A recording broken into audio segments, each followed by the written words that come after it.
Hey guys, this is True Lovelis, and I'm Anna. Okay, stop. Oh my God, what's a girl got to do to get an intro around here? Anyway, I hope everyone's well, and like a true American citizen who's in a deep depression after what happened at the polls, I ate myself into oblivion. You know, I did this thing where I said like I wasn't going to eat a lot of food during Thanksgiving.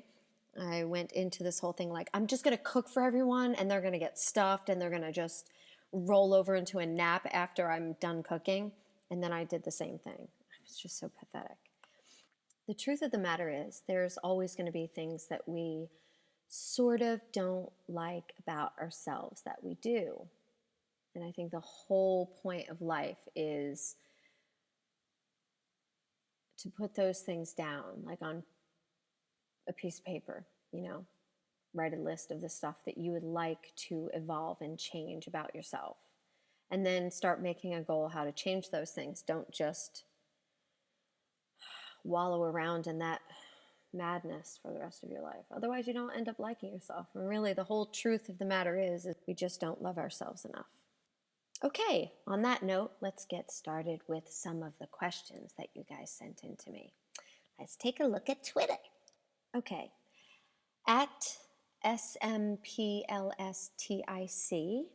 asked, what do you do if you want to get help for your mental health, but your parents don't believe in that?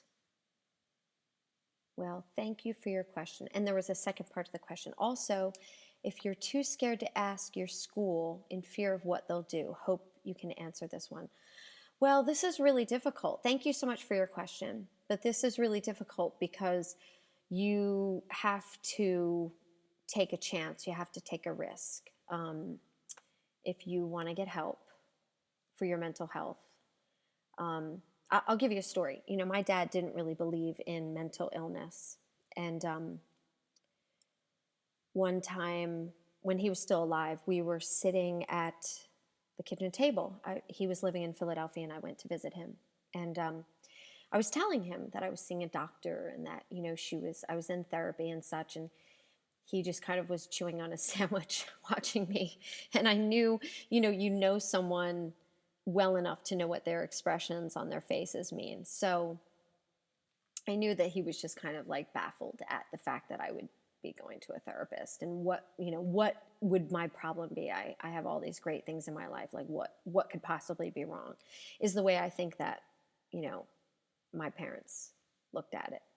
But anyway, many, many years later, we were sitting at that same table and time had gone by and I asked him something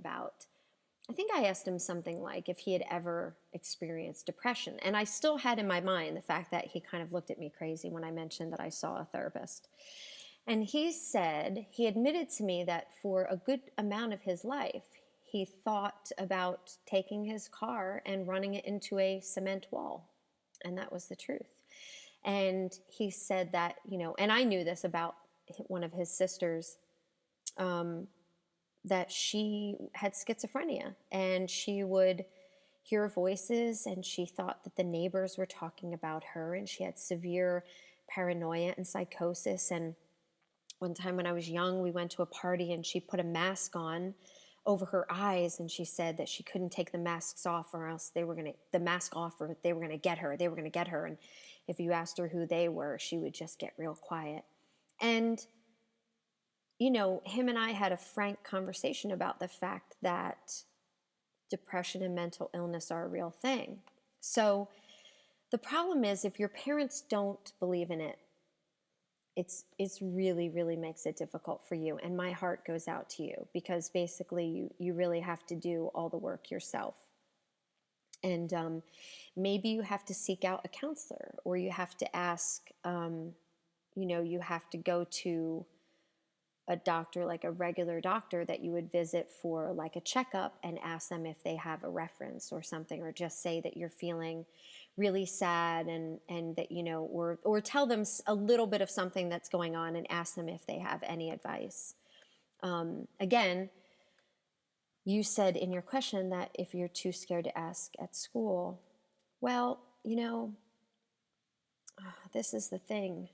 I think a lot of kids are afraid to tell any teacher or counselor at school, what they're really going through. And that's horrible because school is supposed to be a safe place. So I have a really hard time with this when you're scared of school. Like, what's going on that are you scared because you have a feeling inside of you that everyone will know, or they might say the wrong thing?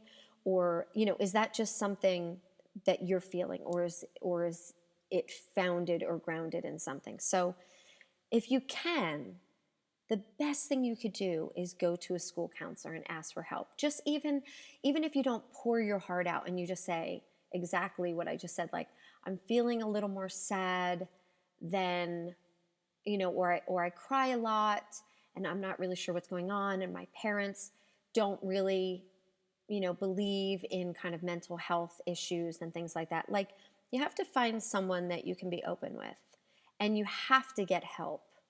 And, there's also, you can look up online, like mental health hotlines, and you can call one of those hotlines, and they're really skilled at helping people when they're having a mental health crisis. So sometimes, if you feel like you can't lay your heart out and expose it to at home or somewhere, then maybe you have to reach out and get, like, help from a place like a hotline or something, And I don't know, you got to give your parents a little more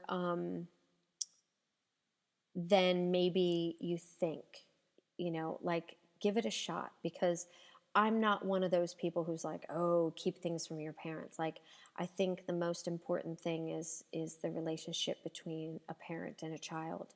And I know that there's varying degrees of that in the world. Like, not every, I couldn't tell my mom stuff when I was growing up. She just would lose her mind.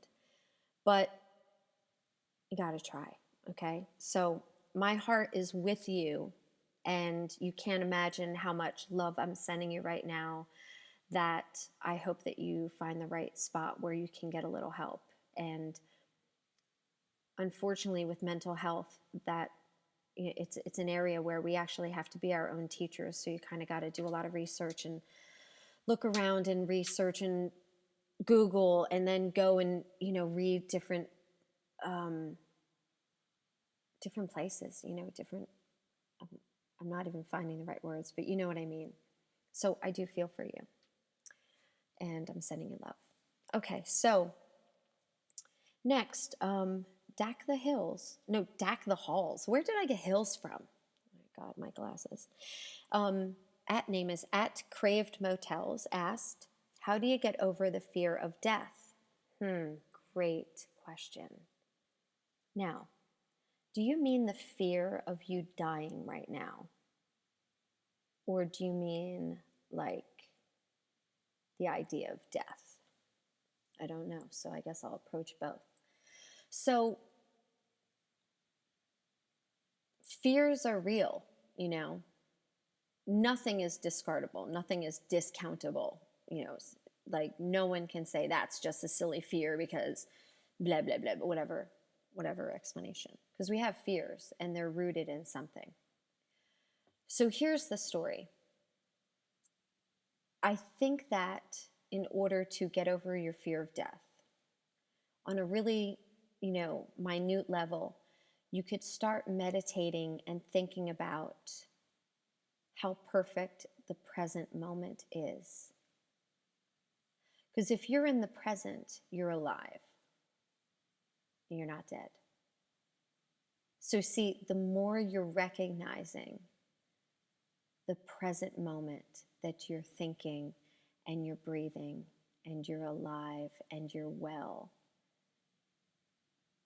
death is not upon you. You see? And as an existential type of lesson of how to approach this, I would say that the truth is,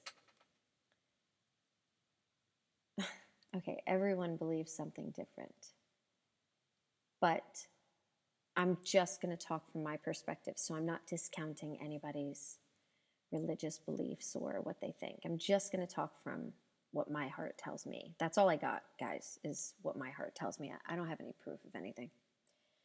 But I don't think that death is an ending of something. Nothing stops. It's just a continuation. Sometimes I think of it like this. We're driving in a car and we go over bridges and we go through tunnels and we move and we go from place to place, but nothing stops. You see, it's all a continuation. So like I might leave one state and go to the other, or I might go over a bridge so there's water between two different places. But it's still a continuation of the same thing, you know? It's this constant flow of spirit and consciousness, I guess. So the way I view death is that it's another side of this. And we're alive right now, you know? We're here and we're living and we're loving and we're caring and we have suffering and we have joy. And so death is nowhere around. And you have to meditate on the present moment. And you have to meditate on the fact that death is an extension of life. So put your best foot forward here, because that's where it takes you to the next place. I don't know if that helped, but I do hope it helped. Yeah. Thank you for your question. Okay. Another question here is from Cecilia at CECE_LUVSYOUXO. Wow, a lot of letters. My little brain can't comprehend them all. If you could choose one singer or band to listen to for the rest of your life, who would it be and why? Oh, this is an amazing... You know, whenever anybody asks me about like who my favorite artist is or who my favorite band, it's so difficult. I mean, could you guys pick one artist that is like the only one? Like music and art and poetry, like I love all of it. But I will give you my list for today because it changes every day. Number 1, I love Peter Gabriel. Number 2, I love Kate Bush. Number 3, I love everything that Trent Reznor does. And that's my list for today. There's lots of other ones, like I love Lou Reed and I love David Bowie and Prince and so many. I love Stevie Nicks. But today, my favorite is Peter Gabriel, Kate Bush, Trent Reznor. Thank you for your question. And, oh, you said who would it be and why? I think number 1, I've listened to those 3 different artists for a really long time. So some of their music, when it comes on, I identify with really good memories in my life. And number 2 is I just feel like some of their songs are timeless for me. You know, they span over my lifetime. It's not just, oh, I remember that when I was like 24 or when I was, 32 or whatever, like, or 15. I think of them and it brings back a timeless feeling. Thank you for your question. Wow, I'm really scattered today, huh? Must be all this stuffing and the ridiculous things I ate. I hope everybody had a good Thanksgiving.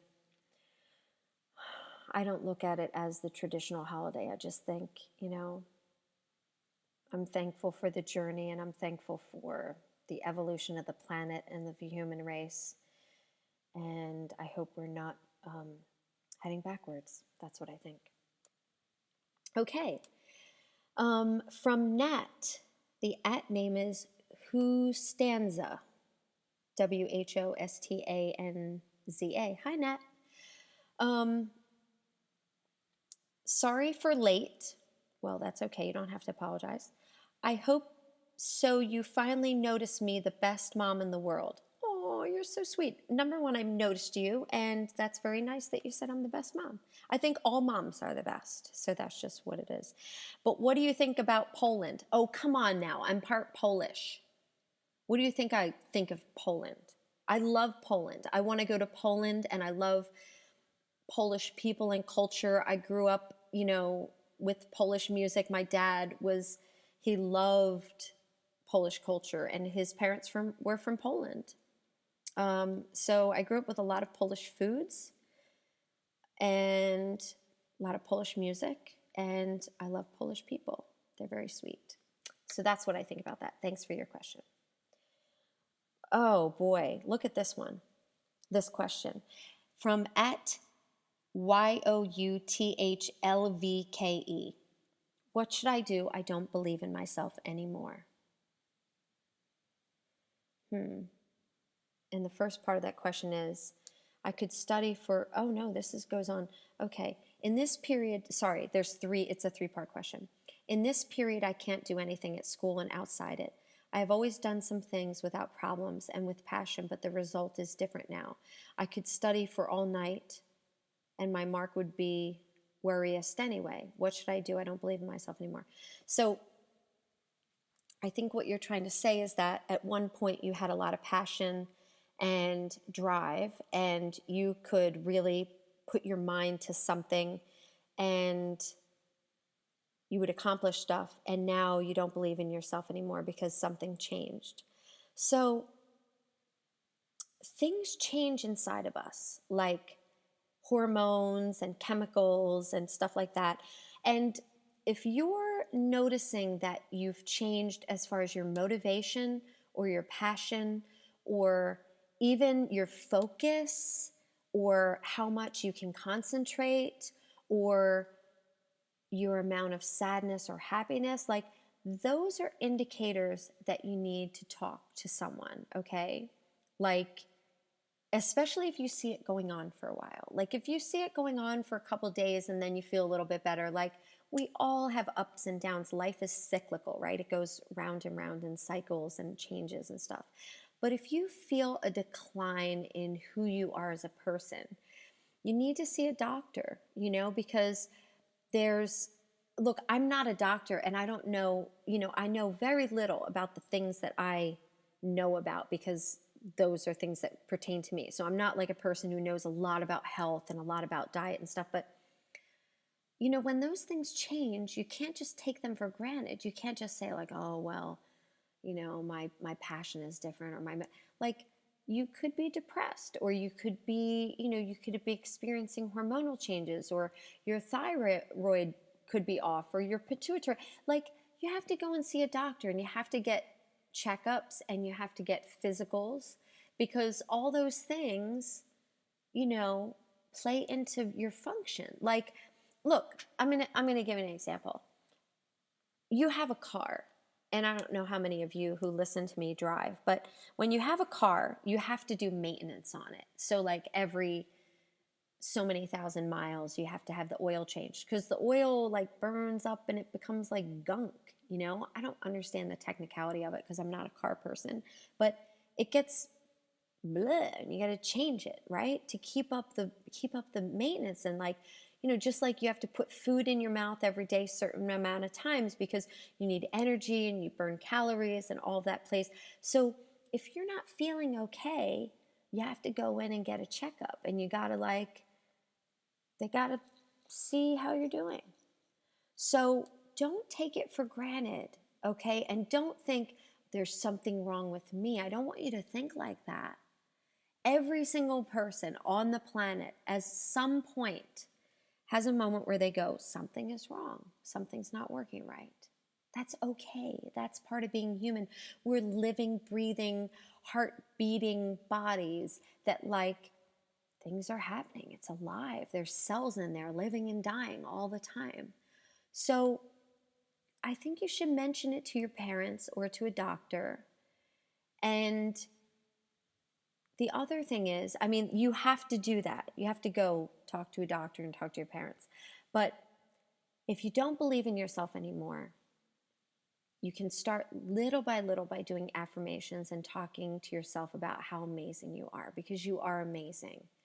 You are a child of the universe, and the universe is delighting in experiencing life through you.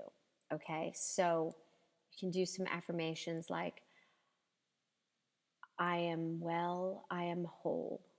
And sometimes just chanting, I'm reading this book called How to Heal Yourself When No One Else Can by Amy B. Sher, and chanting things that are good for us, like good for our heart and good for our soul, is really rewarding. So maybe just, do a little love affirmation for yourself. That would help you believe in yourself a little more. But these other things that you mentioned, I think that you should get checked out. So I'm sending you love, and thanks for the question. And I hope you seek a little bit of help. Okay. Here is a question from Daphne. The @name is @musicalcasualty. Good for you. The question is, what's it like when Nia and Rena come home? Okay, so I don't normally like answering questions about Nia and Rena because they have their own life, and I am not the Wikipedia for them, if you know what I mean. And I don't mean that in a smarty pants, sassy kind of way. I just mean it like, I don't like to answer questions for them because they're human beings and they can answer their own questions. But as a mom, when Nia and Rena come home, I'm so delighted. I'm trying to keep my voice down because I don't want the neighbors to flip out, but I just get so happy when they come home, and I miss them a lot when they're not around. It's fascinating to watch them grow up and live their life and create a life of music. I'm really proud of them. So I love them a lot. That's it. That's the story with that. Okay, I'm going to answer a couple more questions. Maya Lovelis, hi Maya, says, where would you go if you could fly anywhere in the world? I really would like to go to Paris right now. I'm just in the Paris mood, just in the mood for that. But every day it's different. Like every day I want to go somewhere different. Like I'd like to go to India. I'd like to travel to Africa. I would like to travel to the Middle East. I would like to travel to Germany. I've been to Germany, but I'd like to go there. And I'd like to go to Portugal and Spain again. And the hard part about when I was on tour,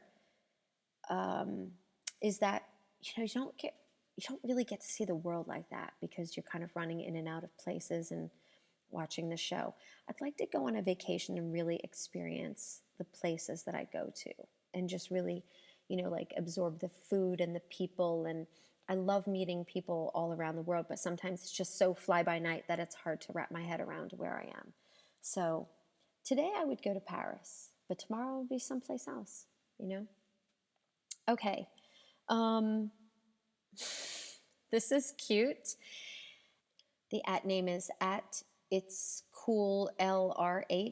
Damla? What eyeliner do you use is what you asked. I'm so sorry, but I don't know. I wish I knew. I feel like I'm so busy sometimes, I don't even know what I'm doing with that whole makeup thing. It's just like a mess on my face.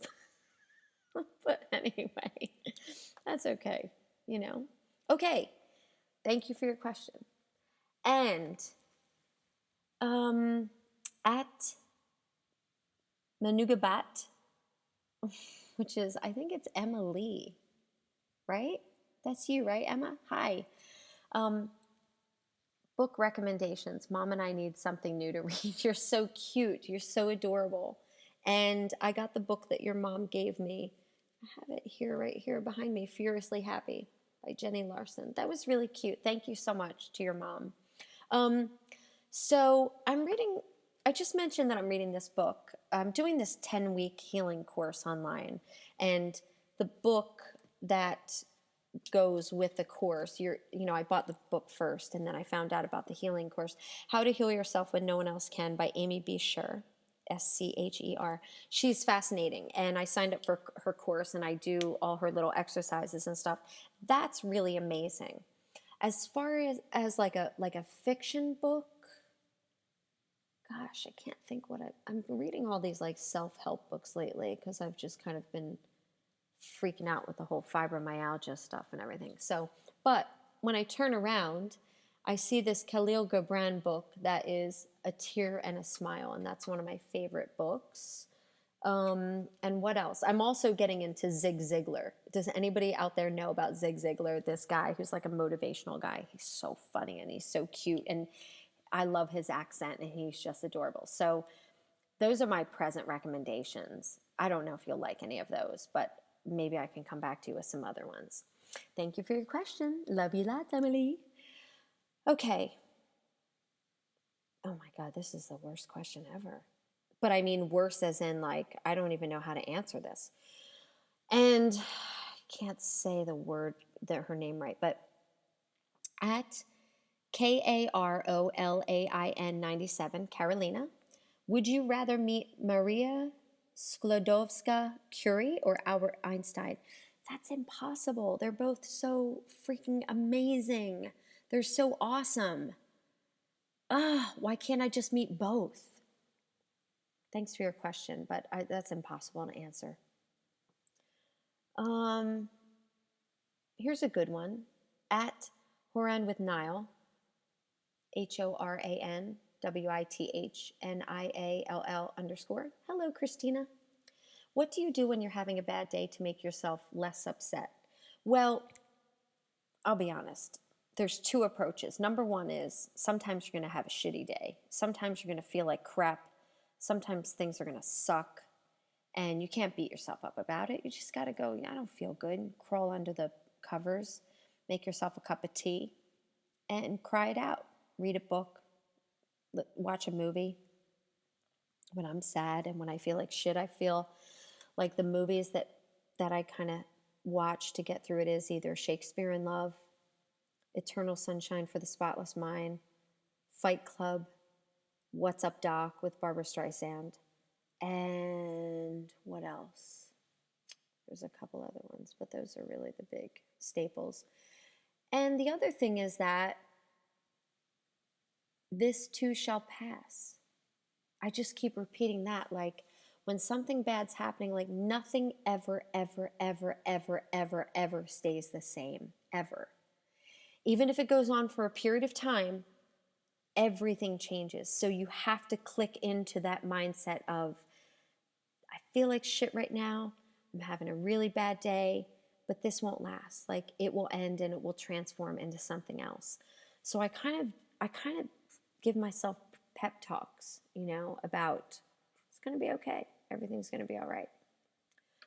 And hopefully that'll help. And just embrace yourself and just be kind to yourself. We're always beating ourselves up about, I don't feel good and I have to, like, sometimes it's okay to surrender and just be like, today I feel like shit. I mean, that's the truth. Sometimes you're going to feel horrible. And tomorrow will be better. And you can make fun of yourself and say, like, today I'm a basket case and I don't feel well and I'm not okay. And look at me go. Look at me in the middle of a disaster. And it's fun to make fun of yourself and find a little bit of light in the darkness. But I do wish you love, and I hope that you're okay. And I hope that when you are feeling bad, you can think about the fact that you're loved and that life is a crazy journey. Just hang on, okay? That bad feeling won't last very long, okay? Okay, guys, I love you all, and I'm going to go now. I do have a little bit of news. I'm going to release, I was talking with my friend and who I work with, who I write with, and we were thinking about releasing one song, but now we're thinking of releasing like 4 songs. So there might be an EP in the works in the next couple weeks. It's going to happen really fast if it happens, because that's just how things are around here. Like, I don't know what I'm doing. I don't know what I'm doing. And all of a sudden I do know what I'm doing. And I like living as if I'm flying by the seat of my pants. So maybe there'll be some music out soon. Actually, not maybe, there will be. I just don't know how many. So stay tuned and keep spreading love.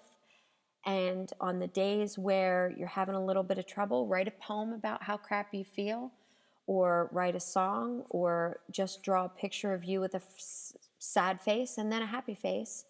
And I'm not trying to belittle it. Just you got to do something to try and like break up the darkness. Okay. We got one life that we know of right here that we gotta take hold of. We just gotta grab it and nab it. Okay? So when you're feeling like crap and the day's hard, you just gotta say grab it and nab it. And you just gotta do it. We're all in this together. Don't forget that. You know, you're never alone. We're all in this together. Loving, fighting, suffering, feeling good, feeling bad, and experiencing life. So when you're feeling alone, remember, we're all in this together. All right, I love you guys, and thanks for listening, and I can't wait to get together soon with you again. Bye. Oh, there's where my dinosaur went.